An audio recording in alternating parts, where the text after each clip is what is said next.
Hi everyone, welcome to మీతో ఒక మాట. నేను భారతి. చూస్తున్నారు కదండి మామిడికాయలు. ఈరోజు మా ఇంట్లో మామిడికాయల పండగ.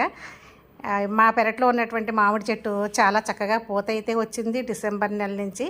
కానీ ఆ పూత మంచుకైతే బాగా వాడిపోయిందండి. కొంత పూత మాత్రమే మిగిలింది. ఆ పూత నుంచి మాకు ఈ విధంగా కాయలు వచ్చాయి. చూడటానికి కొంచెం తక్కువగానే కనిపిస్తుంది, కానీ కెమెరాకి కొంచెం గుబురుల్లో ఇంకా కాయలు అయితే ఉన్నాయండి. మరి ఈ రోజైతే ఆ కాయల్ని మేము కోసేయాలనుకున్నాం, ఎందుకంటే కలరు కొంచెం చేంజ్ అవుతున్నాయి. ఆవకాయ మేమైతే ఆవకాయ పట్టుకుంటామండి. కాయలతో ఆవకాయ, మాగాయ, కూరలకి దేనికైనా సరే చాలా సూట్ అవుతుంది కాయ. చూడండి, మా వారు చాలా తంటాలు పడుతున్నారు.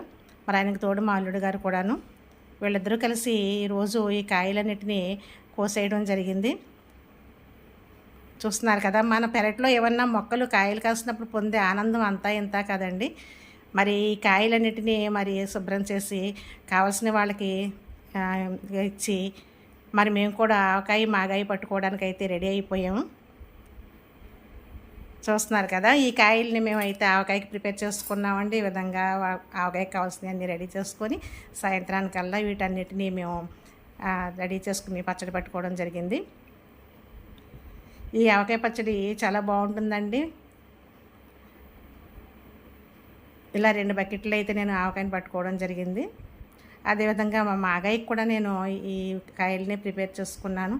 చక్కగా అంటే ఎండు మాగాయ పడదామని చెప్పి వాటిని నేనైతే ఉప్పు వేసి కాస్త ఊరబెట్టి వాటిని మళ్ళీ ఎండలో పెట్టుకొని మాగాయ పచ్చడి చేద్దామని ఈ విధంగా రెడీ చేసుకున్నానండి.